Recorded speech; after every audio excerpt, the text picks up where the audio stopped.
Welcome to another episode of Undeniably Nikki. I am so happy you guys are joining me once again. Y'all, it has been a rough couple of weeks for me. Just a lot going on, a lot with work. I've been working like 6-day weeks, 11 to 12-hour days, and this weekend it kind of caught up with me. The lack of rest and sleep I've been getting, so I was feeling under the weather on Friday, and I was under the weather on Saturday, and I still didn't feel 100% on Sunday. So it is literally taking everything in me to get up and get going today, and to actually do this vlog for you guys today, and then head out to work. It's been a rough time, but I'm pushing through, and I'm so thankful that you guys are joining me once again for this episode. So before we get into the topics, I need you to do me a quick favor. I need you to just go and hit the subscribe button. You're gonna hit the little bell, ding, and then I want you to like it and I want you to share it. All right, now let's get into some topics. Okay, so everybody is talking about, what everyone's talking about right now is the fact that Meg the Stallion says that she cannot put out any new music.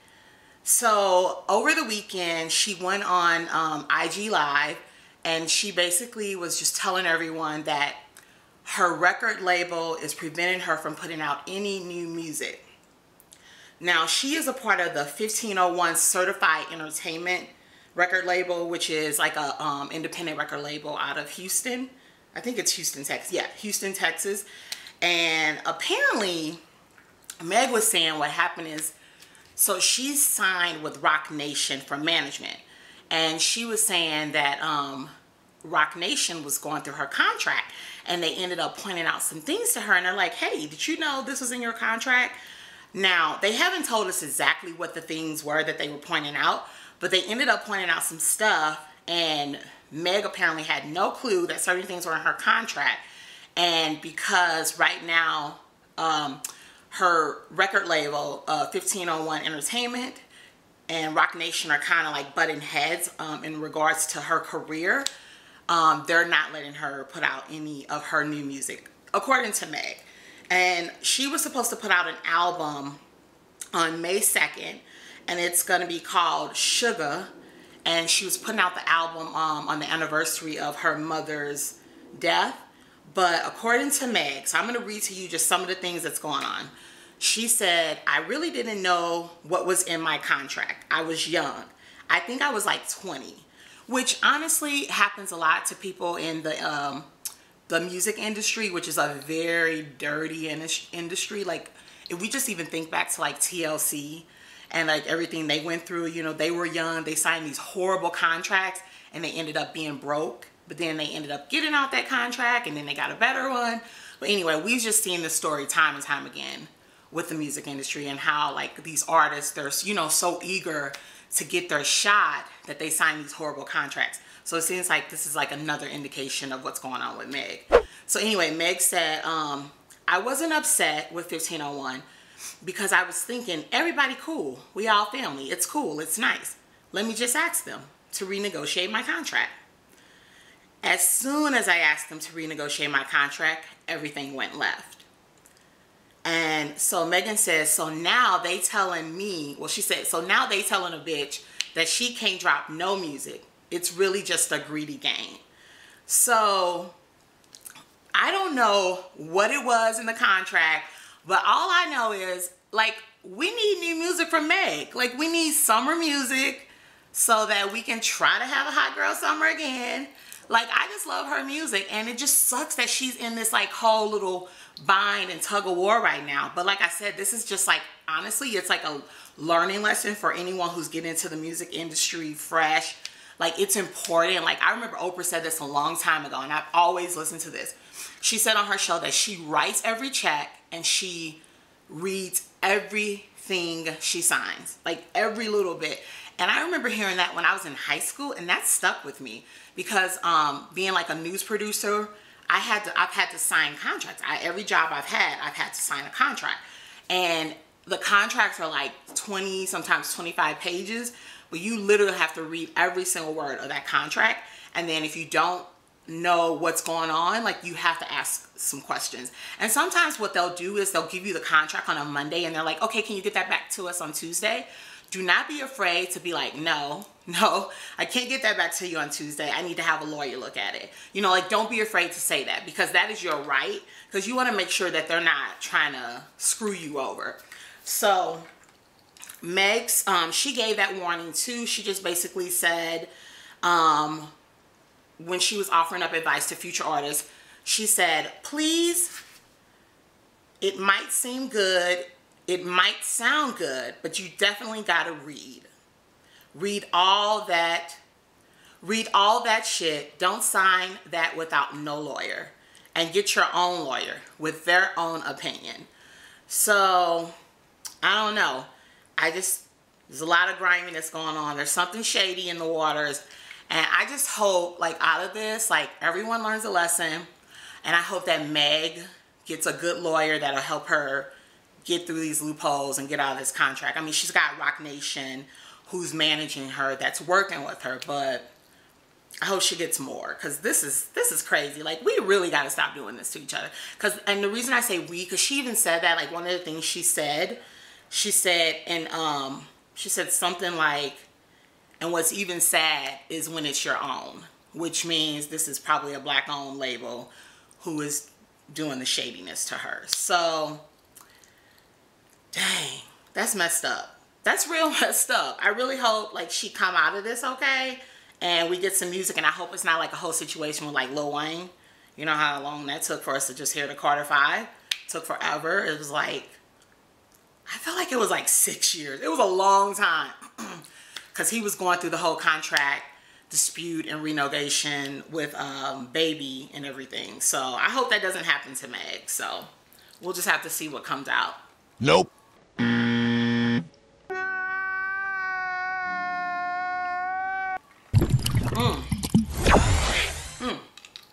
Okay.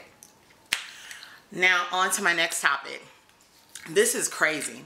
Did you guys hear that the LA County Sheriff's Office is being investigated along with the LA County Fire Department for allegedly taking photos of the crash scene where Kobe Bryant, Gigi Bryant, and 7 others died in the crash, the helicopter crash? So this came out this week that they're being investigated, and apparently from what I was reading on like TMZ, it was saying that how everything got blown, like the whistle was blown, is that one of, I think it was like a sheriff's office deputy who was in training, took photos of the crash and was actually showing like the photos that actually includes their remains too, showing them at a bar trying to impress a girl, and the bartender overheard it, and the bartender was like, as he should be, mortified and disgusted by it. And so because he was mortified and disgusted by it, he made a complaint with the sheriff's office about what was going on. And then it started circulating, like TMZ has other sources that said, yes, these photos do exist. There were a few deputies and firefighters who took photos of the scene, and in the photos it also includes like the remains of the victims. Y'all, this is beyond. Like, the sad thing is, like, this is just such a horrific crash. So, you know, in the moment when they took those photos and they found out that, like, I know, like, crime scene investigators, and I know officers and people who are investigating, and firefighters who are investigating arsons and things like that, they take photos all the time, right? But there's a special team in that agency that does that. It's not just any random deputy. It's not just any random firefighter. You know, it's like the arson investigators. It's the crime scene investigators who take that, or the scene in general investigators who have that special skill. They come out with the special cameras and they take these photos. So immediately when I heard this story, I was just disgusted and mortified by it. And I thought about like all the families involved and like how they must be feeling to hear this, because I immediately thought they took those photos in hopes of selling them to someone one day, which is just so sad. Like, what is going on with this like world? Like, what kind of world are we becoming that we think it's okay to capitalize and off of someone's death, or capitalize off of something so horrific, you know? So I'm just going to read to you a little bit of what they said about this, the sheriff's deputies, the sheriff department. So at this point, like, they're not clear exactly who took the photo, so they're doing an investigation trying to figure that out. And that's according to the LA Times. But law enforcement sources did tell TMZ that multiple LA County Sheriff's deputies who responded to the crash, multiple crash scene, took photos that included remains. We're told one of the deputies, a trainee, took photos at some point, went to a bar, and as one source put it, he tried to impress a girl by showing her the photos. We're told the bartender overheard the conversation and filed an online complaint with the sheriff's deputies. The LA County, let's see, sources say deputies from other substations around LA County also took cell phone photos. So it's like, not even just like only were the regular people who were like the main investigators on there taking photos, but then like substation people who were probably just, you know, putting up the crime scene, well, not the crime scene tape, putting up the tape so people can cross, you know, trying to guard the area. They took photos too. And so ever since this came out, apparently it's also come out that the sheriff's department has known about this for about 3 weeks. So this happened 3 weeks ago when I'm thinking the trainee allegedly was in the bar trying to impress a girl and was saying that, and the bartender overheard it. And apparently the photos are really gruesome. And now the LA County Fire Department and the sheriff's office are investigating. And so Vanessa Bryant, you know, spoke out about that, and she put this long statement on her Instagram page, and it was a statement from her attorney. And she basically, in the statement, it just said how she was devastated to learn that this was going on, especially because when she learned of the crash, as soon as she learned of it, you know, she went to the sheriff's office and she, you know, asked them to please put up a no-fly zone so that media couldn't be, you know, hovering overhead getting photos and videos of the scene, you know, different television stations who have helicopters and things like that. So she had already requested that, and they obliged. So it's like, it's sad when you go and you think you can trust, you know, the law enforcement authorities to have the best interests of you and all the other families involved, and then they're the ones that are allegedly on the side doing something shady that they can probably try to cash in on. So I was just appalled when I saw that, because it's just really sad, and it's just really telling of the times that we live in, that anyone could put any type of greed or self concern, self want over doing what's right. And it's just sad, and it just shows a lot about the state of this world right now. So I just pray that they find who did it. I pray that they're punished. And in the meantime, I hope y'all, like I am, are still praying for Vanessa Bryant and all the families involved. Every time it comes across my heart, every time I think about it, I just pray for them, because that is just, it's so devastating. And it's like they have to continue to live it every single day. And now they have to live it with this nonsense. I mean, relive it with this nonsense. So yeah, prayers out to everyone. So Jennifer Lopez, y'all, she's getting real candid. She is talking about like how she was disappointed that she did not get an Oscar nomination. So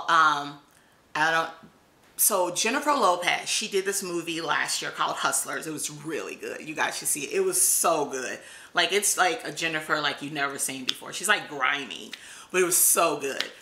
So she did this movie called Hustlers, and everyone was saying how like it's her best performance of her career. There was so much Oscar buzz around her. There was so much Golden Globes buzz. All these different, you know, big award shows, SAG Awards. Everyone's like kind of buzzing like, okay, she's going to be nominated for some awards. Well, she wasn't. She wasn't nominated, and Hustlers, actually, the movie got snubbed, which is crazy because it was a really, really good movie. But it's really not crazy because we know just how this whole thing goes. We know how the different award groups can be a little bit snobby, and they only think certain movies have the caliber to get certain awards and prestige. So it's really not that shocking, but I get where she's coming from, because it was kind of like she was built up, and then like let down. So she got candid about that and what happened and how it made her feel. She did an interview. She was talking to Oprah, because Oprah's doing this 2020 Vision tour, which is, I wish I could go. It's called 2020 Vision, Your Life in Focus Tour. So she's doing this, and she's gone to like different cities around the country and selling out arenas. And she has a different celebrity, expert, whoever. She has a different one who's there and talking about, you know, their experience and their life and how they put things into perspective and how they've been able to overcome certain things and things like that and be focused, you know, and how they had a vision for their life and they were able to succeed. So anyway, she was talking to Oprah, and you know, she asked her about that, and so Jennifer was just talking about like how she felt let down, and you know, because she felt like she let everyone else down. And I think that has a lot to do with just us as humans. You know, we put so much pressure on ourselves, just in general, you know, like I know I'm guilty of that. I put so much pressure on myself to be like a good friend and be there for everyone and be a good family member and be a good person. And sometimes there'll be times in my life where I'm disappointed, truly disappointed in people, or disappointed in being let down and being hurt, and I don't express as much that feeling to them or out loud. I kind of hold it in a little bit, just because I don't like to complain, and I feel like I'm complaining, and I'm trying to learn that it's not me complaining, it's me just authentically feeling what I'm going through and feeling my emotions, and it's okay to do that, you know, which is crazy because I'm such a like big mouth champion for everyone else and big mouth champion for like what's right and what's wrong, but when it comes to myself, I feel bad. I feel bad to what I think is complaining about, feeling bad about somebody doing me pretty shitty. And I don't know where this guilt comes from. I don't know why I have this in me. But I know it's a form of me being hard on myself and expecting me to be like this perfect being that I'm not. I know I'm not perfect, but when it comes to that, for some reason, I don't know why I'm harder on myself to let out my feelings and what I'm truly feeling when I've been affected by someone, than when I can, like, for example, talking about George Zimmerman and how he pissed me off and how it was such an injustice that he got off. I can talk all day about that. But when it comes to myself, I don't know. I feel guilty and I feel bad and I feel like I'm complaining, which is weird.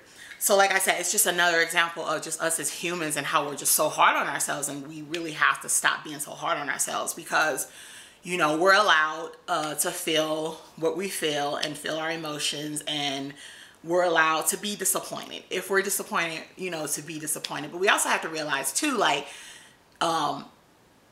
everything doesn't always go our way. You know, someone that's really close to me always says, you know, that's life. And I didn't really realize it until I started hearing him say that a lot. And it's true. Like, that is life. Life just happens. And sometimes it sucks. But overall, it's amazing because we're alive and we're breathing and we're up. But sometimes we do have some situations that just really just, weigh us down and disappoint us. But it's not, you know, it's not how we got knocked down, it's how we get up. You know, it's how we continue to rise. You know, like I have like this quote from Michelle Obama that I love so much, and it says, and I was going to actually read it at the end of the vlog because I wanted to like end on a good note, but I'm going to read it now. And it says, instead of letting your hardships and failures discourage or exhaust you, let them inspire you. And that is something that I'm still trying to learn and do every single day. I'm still trying to learn how to let things that have bothered me or have hurt me or disappointed me, I'm trying to learn how to learn the lesson from it and to keep moving forward. Because I am just a person, y'all. I love so hard and I am so down. And so when I just feel like I don't get that in return, and I don't do it to get. I don't do it to get. So please don't ever think that. That's not it. But when you've been disappointed and disappointed and disappointed at so many times, at some point it starts to weigh on you. And so I'm trying to get to that point where I'm just able to learn from the experience, radically accept it for what it is, because that's the most important thing, to radically accept it for what it is, learn from it, and then move forward. Once I can radically accept it for what it is, I think it'll help me to move forward and just learn the lesson that I need to learn from it and grow. So yeah, that's what Jennifer Lopez was saying, and that's kind of like how I got this big old little take out of it. You know, didn't mean to go in this big old circle, but you know, maybe I was meant to, you know, see that so that I can say this and help anyone else who may be kind of going through something right now. Okay, so I'm gonna just wrap up a little bit and talk about Marie Osmond. So Marie Osmond, you guys, she was in the news. She's of Donnie and Marie. You know, they had a Las Vegas residency and now she's on the top. So she was in the news on this week because she was saying how when she dies, she's not gonna leave her fortune to her children. She says she's gonna just donate it all to charity. Now, here's the thing. I don't know if y'all know, but Marie Osmond has like a ton of kids. She has a child that's 36, one that's 32, one that's 30, one that's 23, one that's 22, one that's 21, and one that's 17. Now, her reason for saying this, she said this is what she said. She says she thinks it's a great disservice to them if she left her money to them. She says, I'm not leaving any money to my children. Congratulations, kids. So she kind of made that statement on the talk, and so that was the first time she ever said it, so that's why she said, congratulations, kids.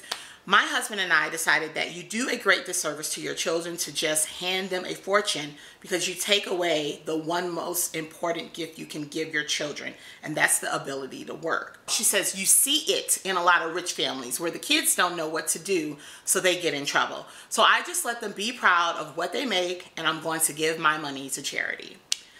Okay, y'all, I get what she's trying to say, but I just find this incredibly selfish. I think this is, and the reason I say that is because if you raise your child in the way, you know, the Bible says train your child in the way they should go and they shall never stray. If you raise your child in a way where you teach them the importance of money, you teach them how to respect it and not make it a god, but to respect it and respect hard work, there's so many kids who come from money who don't get in trouble. You know, there's so many kids who will do the right thing with the money. And if that's what she's worried about, why not do it in a way of it's doled out in a trust? Like, you've worked your entire life. Like, you should work. You should work so that your next generation, the generation after that, and the generation after that should not have to worry about anything. And to just like, if something were to happen to you, wouldn't you want to make sure that your children are taken care of and they're well and they're okay? So should something happen, should they lose their job, should they fall on hard times, there are stipulations and things that you can put in a trust, in a will, to make sure that this is taking place, instead of just blatantly saying, no, I'm not giving my kids any money, I'm not leaving them any money. Like, I just don't understand that. I just think it's I don't know, I just think it's I think it's selfish. And I don't think she has to do that. And I don't think it's fair to her kids. So I really hope that she changes her mind and decides that she's not going to do this, and decides that she can find a responsible way to set up a trust or set up something to make sure that the money is being dealt with responsibly. And because it's your kids. Like, don't you want to leave them with the best, you know? And if you trust the way you raise them, like, trust that you were a good parent and trust that they're going to remember everything you taught them, I think your kids would do the right thing. So I don't know. What do you guys think about that? Can you just like comment below and let me know what you think about it? Do you think she's being selfish? Do you think it's very unfair of her to do that to her children? I know it's her money. I know she worked hard for it, but it's like, you just want the best for your kids. I don't have kids, but I just feel like I want the best for my kids. So I don't know. Comment below. Let me know what y'all think. And as I wrap everything up, I'm going to wrap it up right now because I do have to get going. I have to get going to work. I just want to end everything on a Black excellence note. So I just want to give a shout out to this young lady. Her name is Nia Dennis, and she is a gymnast at UCLA. And this weekend, I think it was this weekend, yeah, this weekend, she literally blew everybody's mind with her mat performance. Mat is when they're like tumbling and dancing on the mat as they tumble around. She blew everyone away. So I just want to end this by saying I want to give a shout out to Nia for Black excellence. You guys, let's take a look at the video.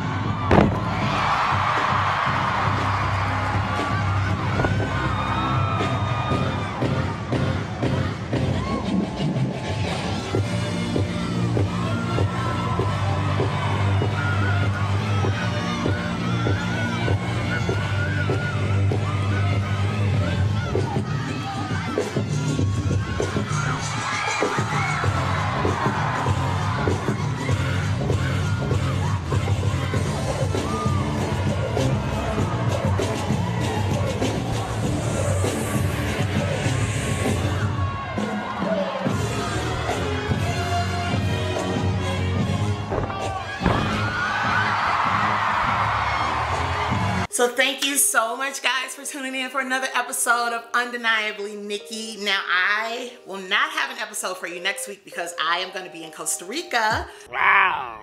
Yeah, I'm going to Costa Rica for my birthday.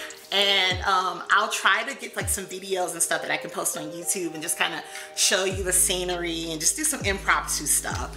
But it won't be like a full vlog or anything like that. But I thank you guys so much for joining. And I just want you to continue to like, just believe in yourself. You're all beautiful, amazing people. Life gets hard, life gets rough, life can beat you down. But you know what? You just gotta keep getting back up. You gotta keep getting back up, you gotta keep swinging, you gotta keep fighting, and you gotta keep going. And for relief, just don't forget to subscribe, don't forget to like, and don't forget to share. And thank you again for joining me for another episode of Undeniably Nikki. Love you guys.